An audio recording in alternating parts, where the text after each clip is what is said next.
E aí, galera, hoje nós vamos dar início a uma série de vídeos que eu vou dividir em 3 vídeos falando sobre crise nas infinitas terras.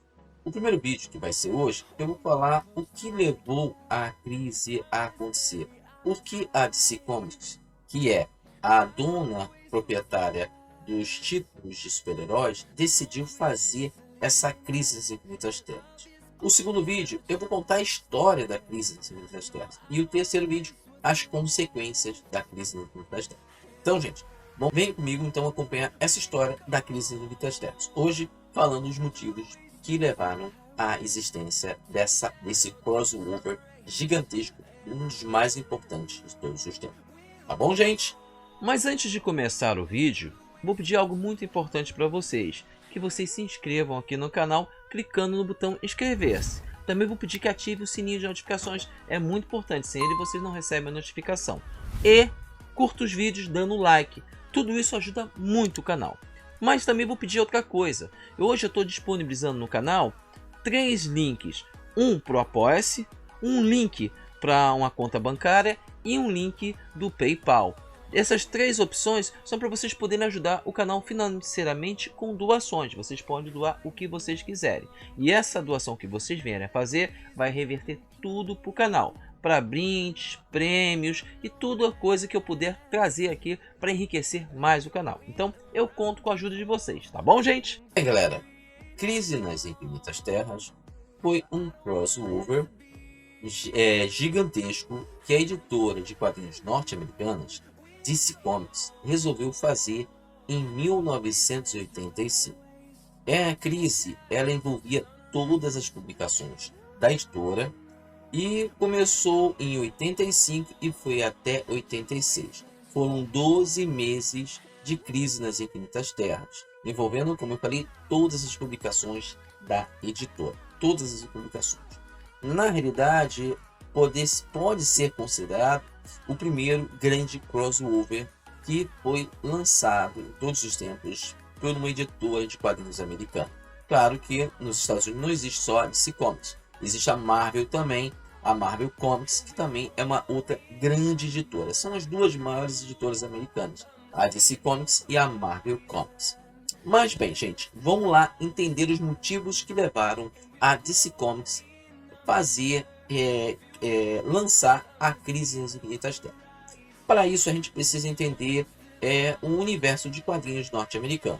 O universo de quadrinhos ele começou no início do início do século XX, lá por 1930, 30 e pouco, começou as editoras a lançar quadrinhos todos os meses, entendeu? Só que antes disso já havia lançamento de quadrinhos, mas não eram quadrinhos propriamente ditos, de uma revista em quadrinhos que era lançada, e sim tirinhas dos quadrinhos, tirinhas de personagens de quadrinhos que eram lançados nos jornais. Esse período ficou conhecido como Era de Platina, onde os personagens de quadrinhos realmente passaram a existir. Só que isso avançou na década de 30, as editoras começaram a nascer.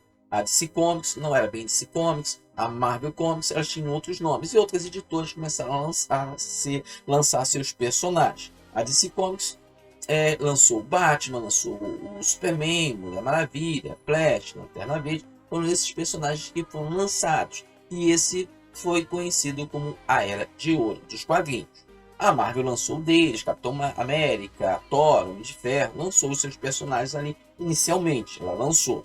Entendeu? E eles foram sendo criados, foram sendo lançados, foram crescendo, os personagens foram crescendo, da DC o Superman, a Mulher Maravilha, Batman, Lanterna Verde, Aquaman, os personagens foram sendo criados e lançados. E as pessoas começaram a comprar, né? As crianças, adolescentes começaram a comprar as revistas e consumir. Assim, foi sucesso após sucesso, sendo o carro-chefe da editora, o Superman, Batman eram os carros-chefes da editora. Só que passou um tempo, o que aconteceu? Os personagens foram ficando desfasados, as pessoas passaram a não querer mais comprar.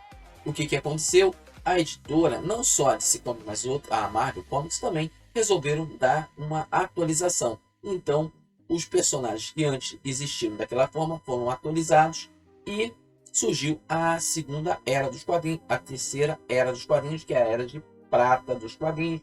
Os grandes personagens não eram só mais focados no heroísmo, uma luta preto no branco contra o bem e contra o mal. A Era de Prata tornou um pouquinho mais nebuloso, entendeu? Personagens como Lanterna Verde, eles foram relançados, versões mais novas. O Super-Homem teve uma atualização, o Batman também teve uma atualização, então os personagens foram atualizados. E passou um tempo, tiveram que fazer uma nova atualização. Questões sociais foram colocadas, atualização de questões sociais foram colocadas. Os personagens continuavam heróicos e vivendo sua vida ali. Só que, com o passar do tempo, a editora DC Comics, ela foi crescendo e os personagens também foram envelhecendo. Muitos personagens, como o Super-Homem, tornaram-se um pouco difíceis de você fazer histórias que fizessem que o público continuasse a comprar as quadrinhos com essas novas histórias. E não é só isso. Com o passar do tempo, a DC Comics começou a comprar personagens de outras editoras, lançar na sua editora, e passando um certo tempo, não houve, no caso, interesse do público, o personagem era colocado de lado, meio que aposentado. E personagens que a própria editora criava também acontecia a mesma coisa. Chegou um momento em que o mesmo problema que aconteceu nas décadas anteriores estava acontecendo naquele momento. A DC tinha muito personagem, personagens de peso, personagens que era difícil de escrever, e o público não estava interessado em assistir. Fora os personagens que ela criava, e o personagem criava, ou o personagem era comprado de outra editora, e eles não se adequavam ao universo tradicional que ela publicava, que tinha o Super-Homem, Batman, Mulher Maravilha, Aquaman, Lanterna Verde, não se adequavam. E o que a editora fez? Falava que aqueles personagens estavam em outro universo, uma outra terra, uma outra dimensão, que era parecido com a dimensão dos super-heróis principais, mas viviam histórias diferentes. Então, criou-se multiverso, infinitos multiversos. Cada grupo de heróis que era comprado e desenvolvido passava para aquele multiverso. Para vocês terem ideia, a versão do Superman que saiu na Era de Ouro estava num outro universo, na Terra 2, junto com Flash, Lanterna Verde original, entendeu? Aquaman, Mulher Maravilha, estavam todos ali. E os super-heróis que eram atuais estavam num universo chamado Terra 1. Era Terra 2, Terra 1, Terra 3, Terra 4, Terra X, Terra Y, e milhares de terras. E ficava complicado. E fora o desinteresse que as pessoas não estavam tendo mais para comprar esses quadrinhos.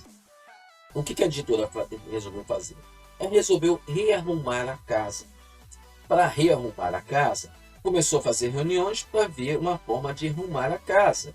E foi decidido que teria que ser uma história para arrumar a casa. E para isso, a DC Comics chamou dois roteiristas, duas pessoas de peso, Martin Wolfman e George Pérez, que já trabalhavam na revista dos Novos Titãs, que tinha sido um sucesso. Então chamaram eles, pedindo para que eles fizessem uma história que arrumasse toda a casa, que colocasse em ordem na casa inteira.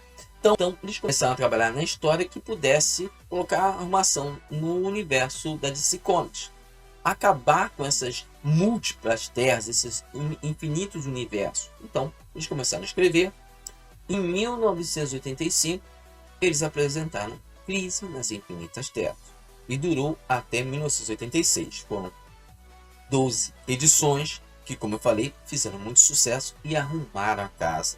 Reestruturaram tudo. Juntaram pontas soltas. Pelo menos as maiorias das pontas foram juntadas.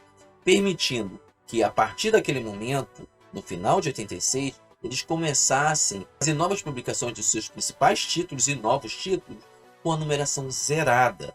Zerada, começando do 1 novamente. Então, eles permitiram que, por mais de 20 anos, novas histórias pudessem ser contadas e fez com que houvesse renovação da DC Comics, que gerou obras como a Liga da Justiça cômica, que fez um sucesso gigantesco, o novo Superman revitalizado, histórias mais interessantes do Batman, da própria Mulher Maravilha, dos Titãs e de tantas outras obras que fizeram muito sucesso e marcaram a DC Comics nos períodos seguintes, 87, 88, 89, entendeu? Foram mais de 20 anos da Crise nas Infinitas Terras e ela fez um sucesso muito grande, muito grande. Mas isso devido à genialidade do Wolfman e do George Pérez. Infelizmente, George Pérez esse ano já nos deixou, entendeu? Mas foram dois autores que fizeram com que a DC Comics tivesse obras maravilhosas. A Crise nas Infinitas Terras foi maravilhosa. Eu tenho as edições separadas aqui no Brasil, os vários quadrinhos separados. Aqui no Brasil foram, se não me engano, foram 4 lançamentos principais e várias revistas de vários arcos juntando, entendeu? Não chegaram a ser 12 edições. Aqui no Brasil foi menos, mas sim, fez muito sucesso. Crise nas Infinitas Terras permitiu que a DC renovasse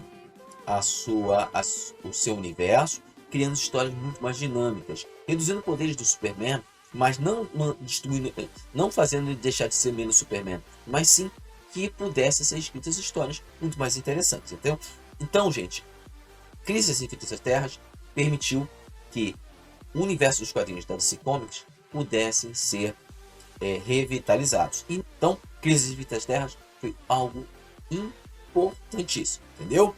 Mas, gente, era isso que eu queria contar nesse vídeo. Era apenas um motivo que a DC Comics resolveu fazer isso, tá? Como ela fez, como ela organizou, quem foi responsável. Era basicamente isso que eu queria contar. No próximo vídeo, eu vou estar contando a história em si da Crise das Infinitas Terras. Tá bom, galera?